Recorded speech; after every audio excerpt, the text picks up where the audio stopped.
I'm sorry I don't have time to talk. I'm late for work. You have just a few minutes and a cup of coffee? Well, I tell you, I'm really in kind of a hurry. Oh, well, then just make it instant. Yeah, but Phyllis, you don't understand. In a couple of minutes, I'm going to be late for work.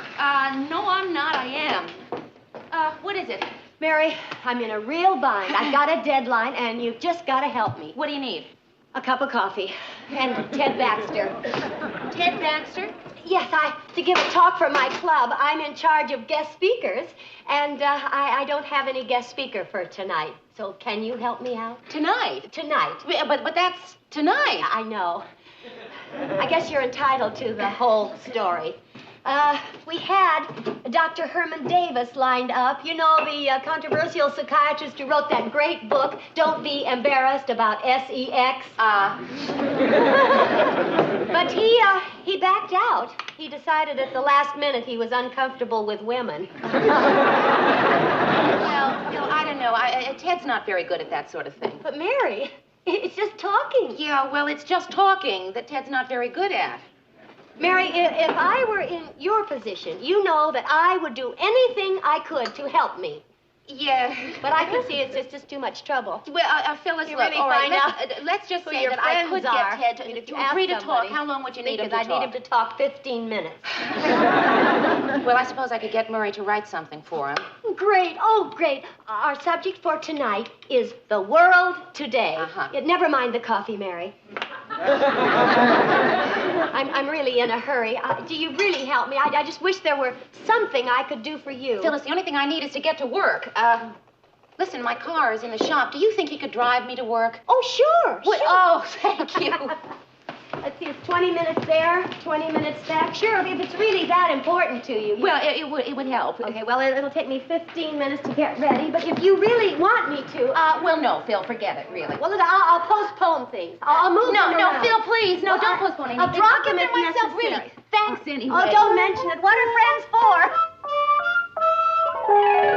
Murray, is the coffee ready yet? No, not yet, Lou. No coffee? We usually have coffee by 9 o'clock, and it's already... How come it's always the Minneapolis clock that's on the blink? Maybe it's because that's the clock we use all the time, Lou. I mean, if the Tokyo clock stopped, who'd notice? I need coffee. He almost made sense to me. Does anybody here know how to work this machine? I can do it. Where do you put the dime? It's not that kind of machine. Well, then I can't do it. Morning, everybody. Hi, Mayor. Mary, do you realize that if the Minneapolis clock was working, you'd be 15 minutes late? I'm sorry, Mr. Grant. Don't apologize now. Go make coffee now. You can apologize later. Coffee, right. Hi, Ted, I'm glad to see you. Coffee. Yes. Does anyone have a dime? See? I needed to open the cabinet. The handle's broken. Ted, I got a favor to ask of you. You remember my friend, Phyllis Lindstrom? Yeah, well, she is in charge of the guest speakers for her club, and she was wondering whether or not you would make a speech at her club. It's a woman's club. Well, if they wanted me, I assumed it was a woman's club. Well, gee, I don't know what to say, Mayor. I mean, I'd love to. Oh, Ted, thank you. Oh, it's nothing. You know, this could be a very interesting experience. I mean, talking in front of all those people in person, I mean. Now I'll be able to actually hear their applause instead of just knowing it's there. Ted, I don't know how to break this to you, but I don't think people sit at home at night applauding the 6 o'clock news. Murray. No, I know just what you're going to say. Would you write a speech for Ted? Well, Mary, I'd love to. Thank you, Murray. Mayor, when do those ladies want me to speak? Tonight. Tonight? Yeah. Well, that doesn't give me much time for him to prepare. Well, what is Ted supposed to talk about tonight? Oh, what difference does it make? They'll love me. Why, I've gotten cheers by just simply cutting a ribbon at a supermarket opening. Well, that's because they didn't think you could do it. What the heck am I going to talk about? Well, I have this wonderfully amusing anecdote about what happened to me when I bought this suit. no, Ted, I think what they want is your personal view of the world situation. He doesn't have one. What they're going to get is my view of his personal view of the world situation. So all those ladies wanted me. Well, I better get to work. I've got to write today's news, Ted's speech, and finish my novel before 6 o'clock. Hurry, I didn't know you were writing a novel. Reading one. Newsroom. Oh, hi, Phil. Yes, it's all set for tonight. Ted'll be there. No, forget it. You don't owe me a thing. 8 o'clock, Manning Hall. No, really, Phil, you don't owe me anything. Well, I tell you, there is one thing. I could use a ride home tonight about 7 o'clock. Oh, right, of course, the meeting. How could I forget that? No, don't not have your hair done, Phil, really. Yeah, I know. The buses leave every 24 minutes. Yes, Ted will be there. Bye-bye. Ted will be where? Oh, well, I just arranged for Ted to speak at a women's club. Mary, do me a favor. Next time you do something like this, you ask my permission first. Wait, no. I'll save you the trouble.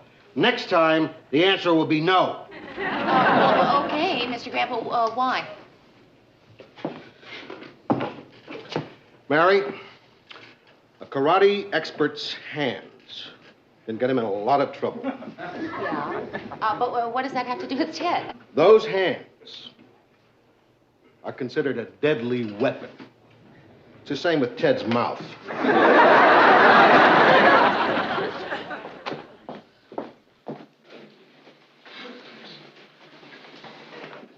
Hello. Hi. Were you waiting to see somebody? I'm waiting to see Miss Richards. I'm Miss Richards. Are you Miss Richards? Yes. I'm Dave Curson. I'm a publicity man. You've probably heard of me. No, I can't say that I have. Oh, I'm going to have to work on that. Well, would you like to sit down? Oh, thank you. Oh. Excellent. What can I do for you? Well, I saw your name on the board downstairs, and it said you were associate producer of the news. Yes. Congratulations. Well, thank you.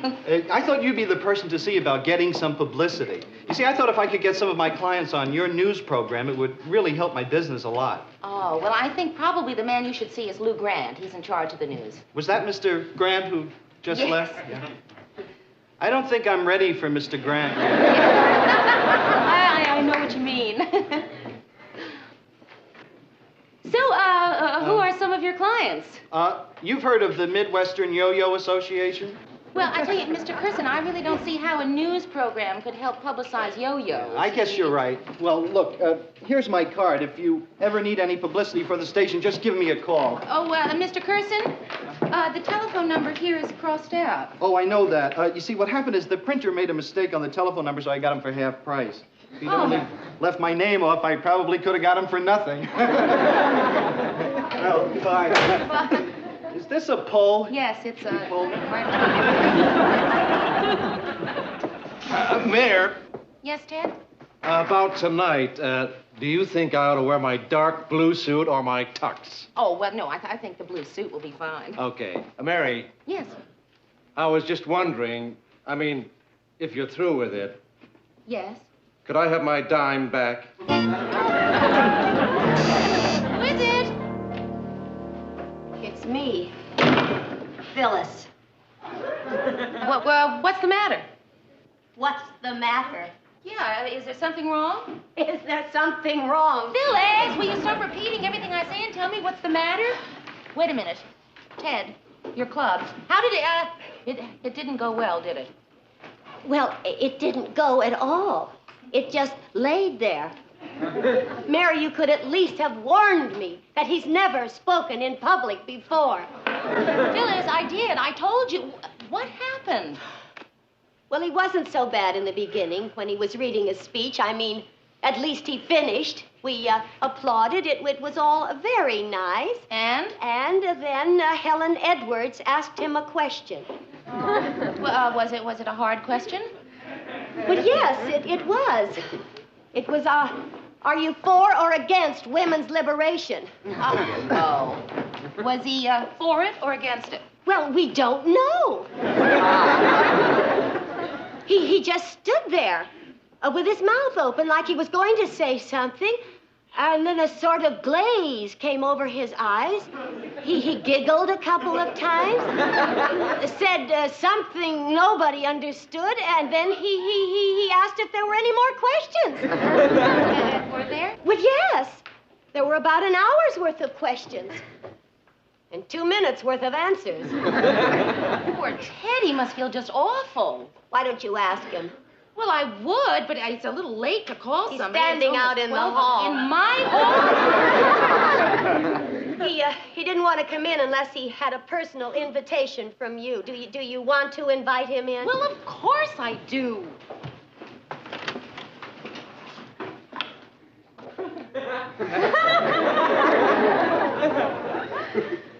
Ted, why don't you come in?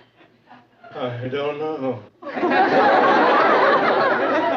Well, would you like to come in? I'm not sure. Could you phrase that so it's not a question? He seems to take orders rather well.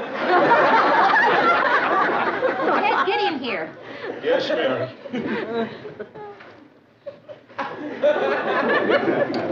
Can I take your coat? Another question. I don't know. I just don't know. Hello, Mr. Grant. It's me, Mary. Mary Richards.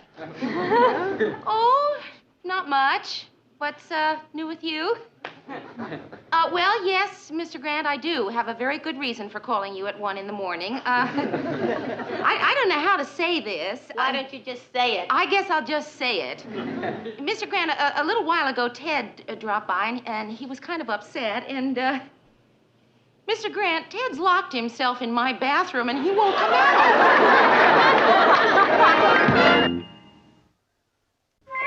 So then what happened, Ted? So everything was going fine. They were attentive and laughing at what I was saying. Then I realized I wasn't saying anything funny. I should have worn my tux. Somehow you don't laugh at a man when he's wearing a tux. I don't know. I think you're blowing this whole thing up way out of proportion. No, he's not, Mary. I was there. Yeah, but I mean, what does it matter if a few women laughed? I mean, how many could there have been anyway? 25. Actually, we're both right. There were 200 when he started. Mary, come into my office. We're just going to make coffee. They're just going to make coffee. Ted needs a drink. Oh, well, Mr. Grant, I Mary? really don't think that Ted's Mary? in any shape. Mary? What, Mr. Grant? Well, a man's in that kind of shape. He doesn't need milk and cookies. I got some brandy. Another glass, please. I never like to see anybody drink alone unless Oh, I'm sorry. Yeah, I'm sorry. When I was a kid, the whole family used to practically live in the kitchen. I've got to get going. I just got rattled. I didn't know they were going to ask hard questions. I tried to help him out by asking a question that I was sure he could answer. I asked him where he bought his suit. Well, how was I supposed to know? I own 3 suits. Ted, why didn't you just open up your coat and read your label? Oh, it's sure just easy to second guess. Everybody's a Monday morning quarterback. I'm telling you, Lou, I can't do it. I've lost my charisma. Whatever that is. Ted, you know, I know just how you feel. I was humiliated once. You were? Oh, yeah. It was the high school play, and we were doing Romeo and Juliet, and, well, you know the big scene, the final scene, when Romeo thinks that I'm dead, and I was lying out there, and Romeo was standing over me, and he had just plunged the dagger into himself, and I suddenly had to sneeze. I tried as hard as I could not to sneeze, and I did. I sneezed, and Romeo looked down and said, Gesundheit. And I looked up and ad-libbed, Thank you. It was awful. A high school play, Mary. It's not the same thing. Oh, but no, Ted. My mother and father were sitting in the audience. So were mine. They were the first to leave. Ted, my point is that I survived, and so will you. Thanks, Mary, for trying to make me feel good. I wish you were better at it. I think I'll go home now. Ted, you're not going home. He isn't? I'm not? No. You're coming with me. I have a guest room. I'll drive you to work in the morning. It'll be nice. Thanks, Lou. I love you for that. Good night, Mayor. Good night, Ted. You know, Mr. Grant, that's really very, very nice. What's nice? It's the only way I can guarantee you'll show up for work in the morning. Besides, it's a great excuse to get my wife out of the guest room.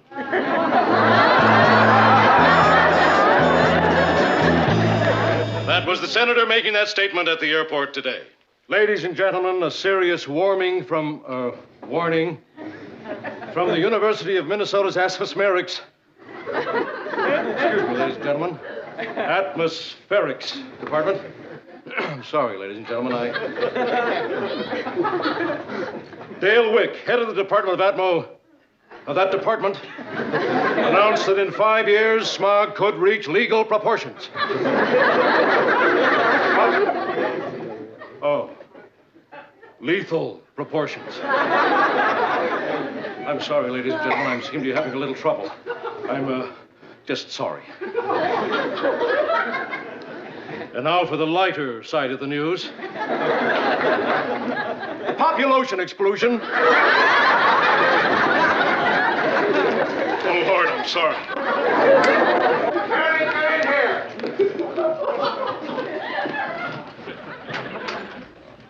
Yes, Mr. Grant? Sit down, Mary. The rating book came in for this week. Take a look at the 6 o'clock news rating. We went up. That's right. You know why? I'll tell you. Because people are tuning in to laugh at Ted Baxter. Or, as he might put it, Bed Taxter.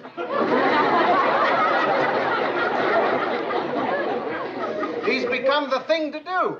We're starting to catch on, Mary. But I don't want that. I don't want to do a successful comedy show with Mr. Blooper. I'd rather do an unsuccessful news show. Is that too much to ask, Mary? Mr. Grant, are you trying to say that I am to blame for this? I mean, all right, I admit I got Ted involved in that women's club, but I really don't see how that makes all of this my fault. Sit down. I didn't... Maybe, Mary, you haven't noticed this about me before, but I'm one of the few people in my field who doesn't have a peptic ulcer. And one of the reasons for that is that I'm able to delegate blame.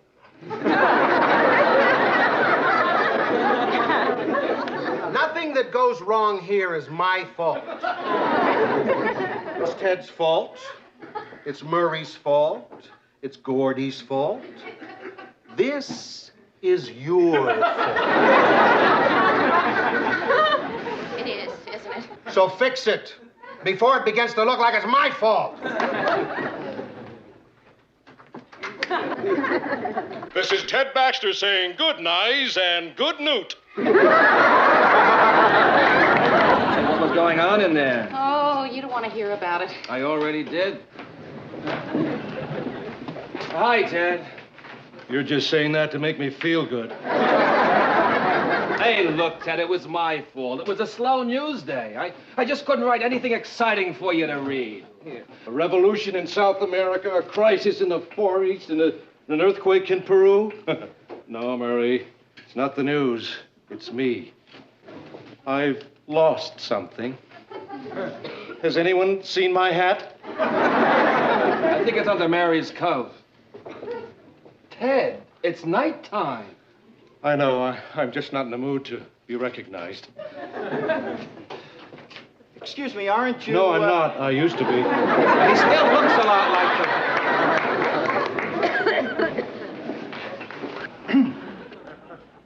Hi, Miss Richards. Oh, hi. Remember me? Sure. You're, Dave Curson. Dave Curson. You remembered. Well, it looks like you're busy. I'll come back. No, I wasn't, really. No, I was just about to close up shop. What can I do for you? Well, you see, I had this idea. And it's probably not a very good one. No, it's no good. Mr. Curson, why don't you let me hear the idea? Oh, well, it was an idea I had for the Midwestern Yo-Yo Association. Uh-huh. You see, they're having their Midwestern Yo-Yo Championships this Sunday, and I thought maybe your announcer, Paul Price, could accept their Man of the Year award, and then maybe he'd announce it on the 6 o'clock news, you know, if he'd like to. But it's not a very good idea. Never mind. Mr. Curson, I wouldn't say that. You wouldn't? I think I could get everyone on the station yo-yos, too. There's just one problem. You see, Paul Price is going to be covering the hockey game on Sunday. See, I didn't think But of no, it. wait a minute. What if we could get Ted Baxter? Oh, Miss Richards, do you think you could? Well, Good night, Mayor. Murray, do you think we could get Ted to accept a Man of the Year award? Well, sure, but who'd be dumb enough to give him one? The Midwestern Yo Association. Ted Baxter, Mr. Yo-Yo. Well, the shoe certainly fits.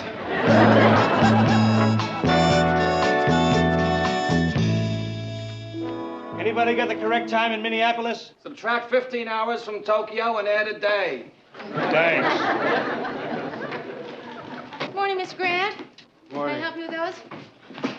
Yeah, I want you to answer these letters. Spam mail? Not exactly. Dear sir, the 6 o'clock news is an insult to my intelligence and a disgrace to television. I am not going to watch the show anymore. And neither are my mommy and daddy.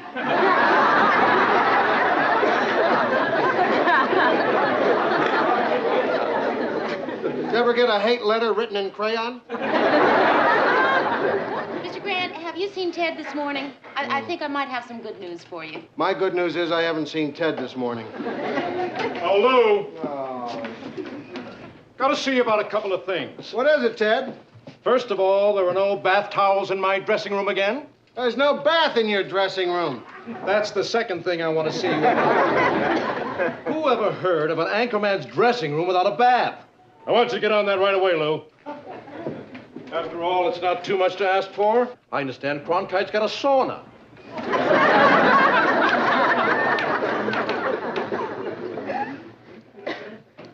What'd you do?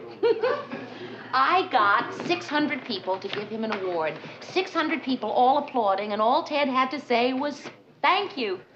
Well, it sure worked. Ted's back in shape, and we certainly needed him back in shape. Ted's his old self again. He sure is. You understand, of course, why I can't bring myself to thank you for that.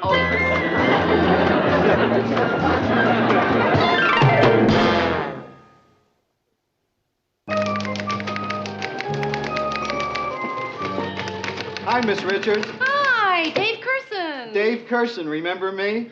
Yeah. I got Ted Baxter's award back from the engraver. Oh. The towels are real nice, Lou. Thanks. You're welcome, Ted. Maybe the next time you can get me some cloth ones. Yeah.